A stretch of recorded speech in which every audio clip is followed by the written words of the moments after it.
All right, so another new lesson that we're going to talk about is mass spectrometry. Now, this is a new concept, but it's using a topic that we've already covered, which is average atomic mass. Okay? So in mass spectrometry, it is a tool that actually will isolate isotopes.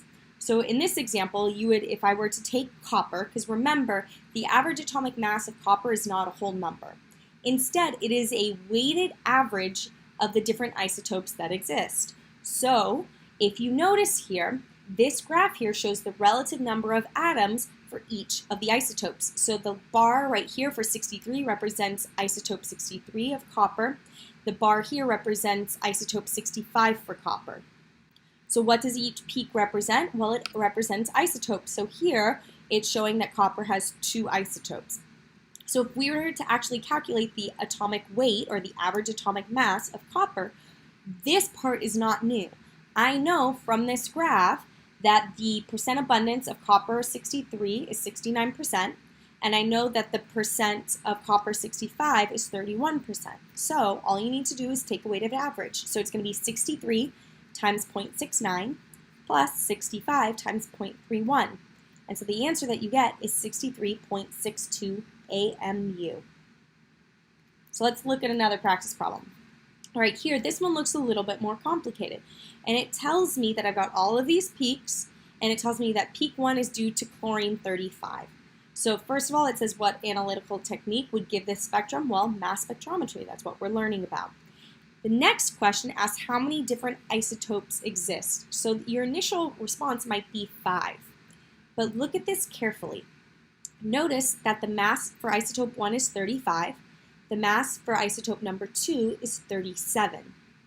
Then it jumps all the way over to 70. Isotopes might vary by mass number by 1, 2, or even 3, but you're not going to have a 35 AMU difference. It doesn't make sense. So something else must be at play. Okay?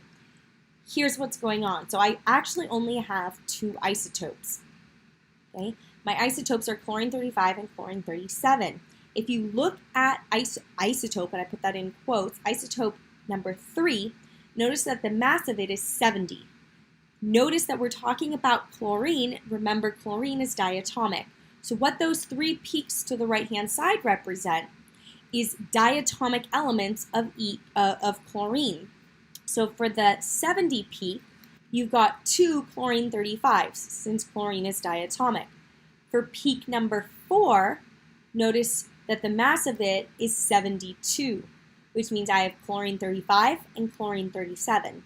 And finally, for peak 5, the mass of it is 74, which means I have chlorine 37 and another chlorine 37.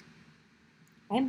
So if you ever see a mass, normally the isotopes will have very similar masses. If you see a huge jump in the masses for a mass spectrometry, or a mass spec, as we call it, it is likely due to having a diatomic element. So check the element, make sure that it can be diatomic, and then that's probably the answer.